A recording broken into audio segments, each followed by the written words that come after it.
ఈ chicken curry గ్రేవీయా ఫ్రైయా? ఒకే ఒక్క item add చేస్తే డబుల్ స్టైల్లో తినొచ్చు. గ్రేవీ లాగా రైస్ తో సూపర్ గా ఉంటుంది, ఫ్రై లాగా డ్రై అయ్యి రోటీ చపాతీతో కూడా నెక్స్ట్ లెవెల్. ఇంత ఫ్లెక్సిబిలిటీ ఉన్న రెసిపీ నేను చూడలేదు. అవునా? Gravy lovers, fry lovers note చేసుకోండి అమ్మా. ముందుగా చికెన్ క్లీన్ చేసుకోండి, నచ్చినన్ని ఆనియన్స్ తరిగేసేయండి, టొమాటోని ప్యూరీ చేసుకోండి. ఇంకా మన స్టార్ ఐటమ్ ఈ పచ్చి కొబ్బరి తురుము పేస్ట్ చేసుకోండి. దీని వల్లనే డబుల్ టేస్ట్ వస్తుంది. ఇంకేముంది, పాన్ పెట్టుకుని ఆయిల్ వేసుకోవటమే. హీట్ అయిన తర్వాత ఆనియన్స్, పచ్చిమిర్చి వేసుకుని ఫ్రై చేసుకోండి. దాని తర్వాత కొన్ని కర్రీ లీవ్స్ కూడా యాడ్ చేసుకోండి. ఇది ఆప్షనల్, వేసుకుంటే వేసుకోవచ్చు లేదంటే లేదు. కొంచెం బ్రౌన్ అయ్యాక అల్లం వెల్లుల్లి పేస్ట్ వేసి కొంచెం ఫ్రై అయ్యాక టొమాటో ప్యూరీని కూడా యాడ్ చేసుకోండి. దెన్ ఆయిల్ పైకి వచ్చేదాకా కలపండి. ఆ తర్వాత కోకోనట్ పేస్ట్ వేసి ఫ్రై అవ్వనివ్వండి.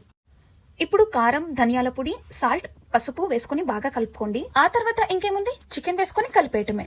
నచ్చితే వాటర్ కూడా యాడ్ చేసుకోవచ్చు, కొంచెం చూసుకొని కొద్దిగా యాడ్ చేసుకోండి. సో చికెన్ లో నుండి వాటర్ వచ్చేంత వరకు బాగా ఫ్రై చేసుకోండి. ఆ తర్వాత చికెన్ మసాలా, గరం మసాలా, టేస్ట్ సరిపడా సాల్ట్ ఈ స్టేజ్ లోనే అన్ని చెక్ చేసుకుని ఇంకోసారి వేసేసుకోండి. అంతే, ఇంకా ఫ్రై అయిపోయిన తర్వాత ఇంకా కొత్తిమీర వేసుకొని దించేయడమే. ఏ రెసిపీని ట్రై చేయకపోతే చికెన్ ని మోసం చేసినట్టే. వెంటనే ఈ వీడియోని లైక్ చేసి ఇంకేమైనా డౌట్స్ ఉంటే కామెంట్ చేసేయండి, అలాగే ఫాలో కూడా చేసేయండి, పర్లేదు.